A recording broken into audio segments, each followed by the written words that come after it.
Part 67 of our real JEE advance question series. तो बस आज हम एक ऑर्गेनिक केमिस्ट्री के बहुत ही बेहतरीन क्वेश्चन के साथ आए हैं। बहुत ही अच्छा क्वेश्चन है, आप खुद से ट्राई ज़रूर करो इस क्वेश्चन को और आप सीरीज़ को फॉलो करते जाओ। सीरीज़ को फॉलो करो, आपको ऐसी ऐसी चीज़ें मिलेंगी सीखने को, ऐसे ऐसे क्वेश्चंस आपको कराए जाते हैं यहाँ पे जो शायद ही कहीं पेड कोर्सेस में भी आपको करने को मिले।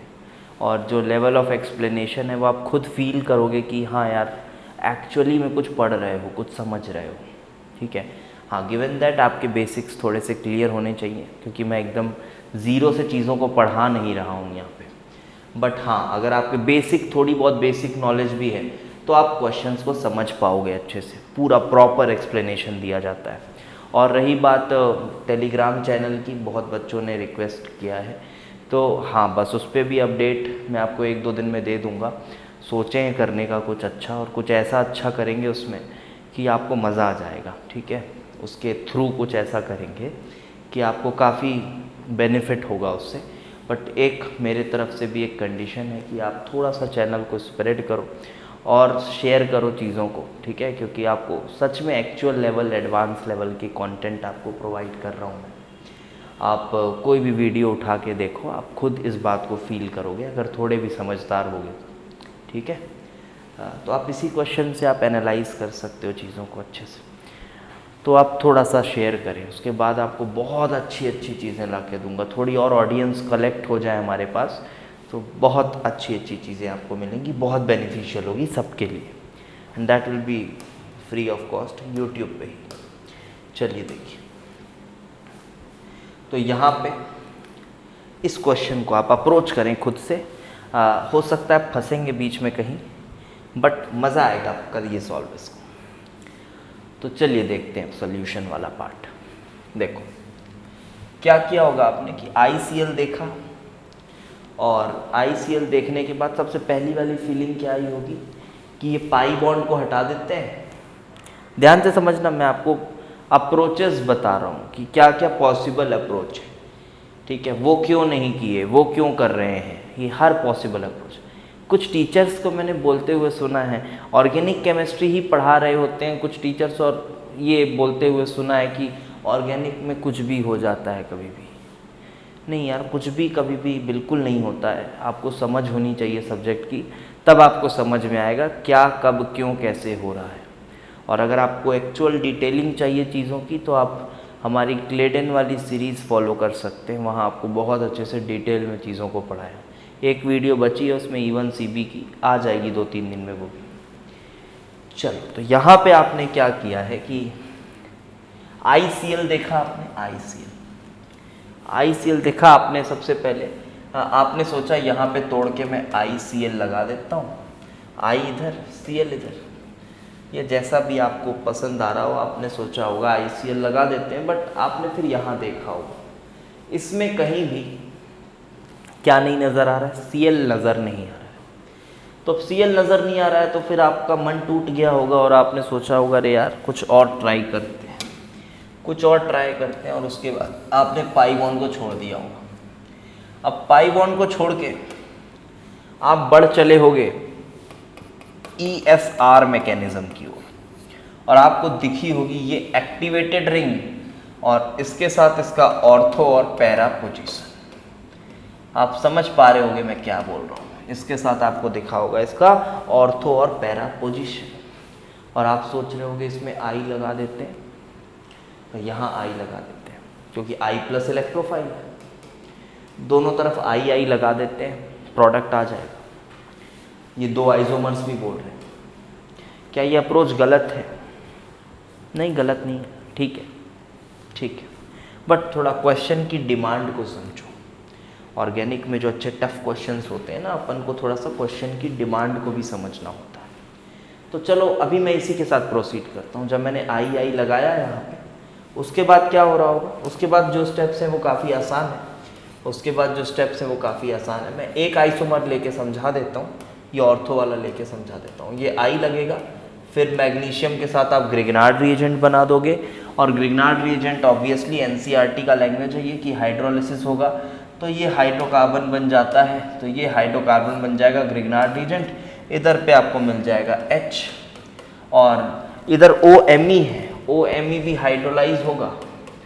एथर है यार, एथर स्ट्रॉन्ग एसिडिक मीडियम में हाइड्रोलाइज हो जाता है, हाइड्रोलाइज होकर फिनॉल बनाएगा, और फिनॉल का जिंक डस्ट के साथ रिएक्शन तो जग जाहिर रिएक्शन है, उसमें क्या पता।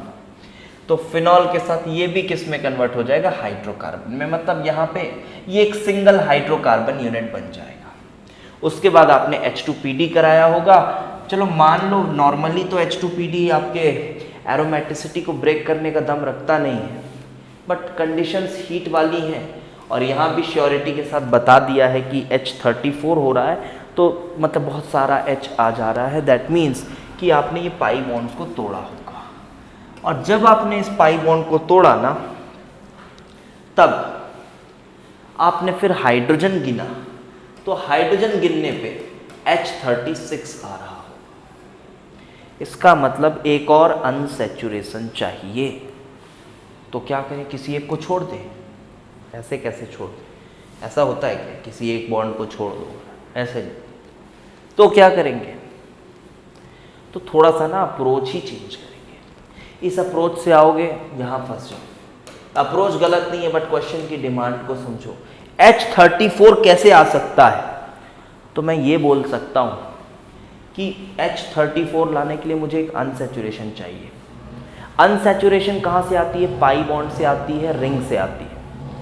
तो अगर पाई बॉन्ड वाली अनसैचुरेशन में लाऊंगा, अगर मैं कहीं से पाई बॉन्ड वाली अनसैचुरेशन को क्रिएट करता हूं,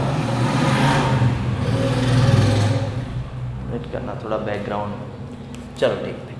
तो अगर मैं पाई बॉन्ड वाली अनसैचुरेशन को क्रिएट करता हूं, तो क्या होगा, वो तो H2PD के साथ वैसे ही खराब हो जाएगी, तो उस अनसैचुरेशन का कोई मतलब नहीं है। तो मैं क्या करूंगा यहाँ पे कि मैं कोशिश करूंगा कहीं रिंग विंग तो नहीं बन रही है। अगर रिंग वाली अनसैचुरेशन आए ना, तो वो आपका लास्ट तक साथ नहीं छोड़ेगी इस क्वेश्चन। तो आई होप आपको थोड़ा बहुत इंट्रो समझ आया होगा क्वेश्चन का, और क्या अप्रोच गलत है वो भी समझ आई होगी। चलो अब बात करते हैं कि what should be the right approach here. So for that आप बस एक काम करो, अब आपको मैं एक बार समझा दूंगा ना, आपको बहुत अच्छे से बातें समझ आएंगी। देखो, आप जब इसको तोड़ रहे हो ना, तो यहाँ पे आप बाहर में लगाओ आई, अच्छा बाहर मत लगाओ, चलो अंदर लगाओ आप आई, अंदर पाई बॉन्ड को तोड़ो आप, और यहाँ लगाओ आई, और यहाँ बनाओ कौन सा चार्ज, प्लस चार्ज। आया प्लस चार्ज। और अब ये जो प्लस चार्ज है, अब फिर से इस रिंग के साथ इस प्लस चार्ज का कराओ ESR, इंट्रामोलिक्यूलर ESR। तो इंट्रामोलिक्यूलर ESR होगा तो क्या बनेगा, जब यहां से ये इंट्रामोलिक्यूलर ESR करेगा, तो यू कैन सी ये क्या बना रहा होगा, 1 carbon, 2 carbon, 3 carbon, 4 carbon, 5 carbon, 6 carbon, 6 carbon बन रहे होंगे।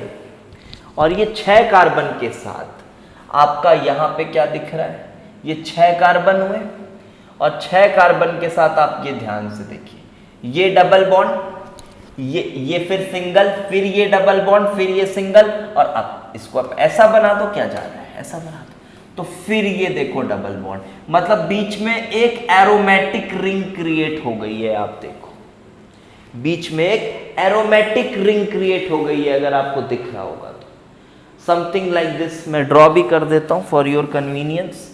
लेट मी ड्रॉ कुछ ऐसा, यहाँ पे ऐसा, फिर देखो यहाँ पे भी एक ऐसा एरोमेटिक रिंग, और ये कुछ ऐसा तो है ही, और ये लगा हुआ है OMe लाइक दिस, और कुछ हाँ ये इसके जस्ट बाजू वाले कार्बन से एक फिनाइल निकला हुआ यहाँ से ऐसा।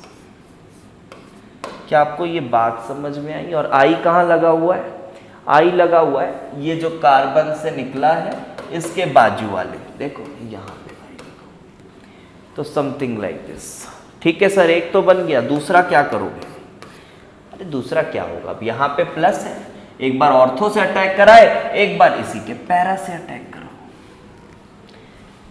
पैरा से अटैक कराओ, ये पाई बॉन्ड, ये सिंगल बॉन्ड है, इसको घुमा दो, घुमा के इधर पैरा से अटैक करो, तो पैरा से अटैक कराओगे तो ठीक है, वो अल्टीमेटली सब सेम हो जाएगा। तो आप समझ रहे होगे पैरा से मैं बनाने की ज़रूरत नहीं है ना, बनाने की ज़रूरत नहीं है। आप इसको रिंग को घुमाओ, यहाँ से पैरा से इसको अप्रोच करो और पैरा से इसको अप्रोच करो, तो ये एरोमेटिक रिंग यहाँ पे बन जाएगी।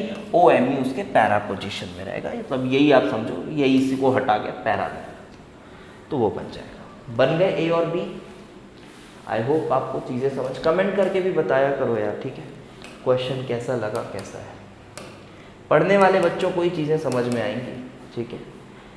अब देखो आगे, अब मैग्नीशियम हाइड्रोलिसिस, अब तो बहुत इजी प्रोसेसेस हैं यार। मैग्नीशियम हाइड्रोलिसिस, बस यहाँ पे हटाओ, मैग्नीशियम बनाओ, आपका क्या बनेगा, ग्रिग्नार्ड बनेगा। ग्रिग्नार्ड बनने के बाद हाइड्रोलाइज हो जाएगा। हाइड्रोलाइज जब होगा तो ये OMe भी हट जाएगा, OMe OH बनेगा, और OH बनने के बाद फिर जिंक है, तो जिंक से E आ जाएगा। E मतलब क्या, जिंक से E आ जाएगा, मतलब वो फिनॉल भी जो है वो भी हाइड्रोकार्बन में कन्वर्ट होगा। एंड आफ्टर दैट H2PD तो है ही, तो सभी हाइड्रोजन्स को हम लगा देंगे यहाँ पे like this. So this will be our F। तो आप समझिए, this will be our F। अब हम आंसर करेंगे the following question. This will be our F, ये हमारा F है। Now we will answer the options. चलो अब तो कुछ नहीं बचा यार, यही अप्रोच अच्छा था, इंपॉर्टेंट। आप गिन लेना, इसमें 34 हाइड्रोजन्स होंगे। एक अनसैचुरेशन क्रिएट हो गई ना, देखो रिंग वाली अनसैचुरेशन क्रिएट हो गई। Number of stereogenic centres is 5, मतलब कायरल सेंटर की बात कर रहा है। चलो गिन लेते हैं कायरल सेंटर को। ये कायरल है, हाँ है, ये कायरल है, हाँ है, ये कायरल है, हाँ है, ठीक है, ये कायरल है, हाँ है, और कायरल कहीं, हाँ ये भी कायरल है, तो 5 है जी, ठीक है 5। मीजोफॉर्म्स ऑफ F इज 0, मीजोफॉर्म चाहिए ना, इसमें कहीं प्लेन ऑफ सिमेट्री आएगी, इसके किसी भी फॉर्म में POS COS या AAOS कुछ नहीं आएगा। AAOS जनरली सिलेबस में नहीं रहता है, अब नहीं आता है एडवांस में, बट पढ़ा जाता है। आई होप आपने भी पढ़ा होगा, बना लेना, उसके भी क्वेश्चंस काम आते हैं। हाँ तो चलो ठीक है, तो number of stereogenic centres is 5, okay fine. Number of mesoforms for F is 0, yes, you can not get any kind of symmetry here, ठीक है, so mesoform will be 0। Number of tertiary carbon, ये ठीक है, आसान है, गिन लो tertiary carbon, ये सब टर्शरी नहीं है जो मैंने मार्क किया है, साथ ही साथ ये वाला भी कार्बन टर्शरी है, बट ये कायरल नहीं है, स्टीरियोजेनिक सेंटर नहीं है। ये दोनों रास्ते इधर से और इधर से सेम है, ये दोनों रास्ते सेम है, स्टीरियोजेनिक सेंटर नहीं है। कायरल है, हाँ है, ठीक है। टर्शरी कार्बन 6 है, हाँ ठीक है। Number of primary hydrogen in F is 0, primary hydrogen कहाँ से होगा, कोई प्राइमरी कार्बन ही नहीं दिख रहा इसमें 1 डिग्री वाला, तो ये भी ठीक है, हाँ ठीक है। So the correct answer for this question is whole ABCD। ABCD is the correct answer. I hope आपको चीज़ें समझ में आई होंगी विथ प्रॉपर अप्रोच। तो अगर आपको इस तरह का कंटेंट और चाहिए आगे, so do like, subscribe the channel and share with your friends. जैसे जैसे ऑडियंस बढ़ते जाएगी वैसे वैसे और नई नई चीज़ें आपको देते जाऊँगा। हाँ, क्वालिटी के साथ कभी कॉम्प्रोमाइज़ नहीं होगा, क्वालिटी ये मेंटेन ही रहेगी चीज़ें, बट हाँ ज़्यादा चीज़ें आपको दे पाऊँगा, इसमें मैं ज़्यादा टाइम डिवोट कर पाऊँगा। This is what I wish to say, ठीक है। तो चलो ठीक है, थैंक्स फॉर वॉचिंग।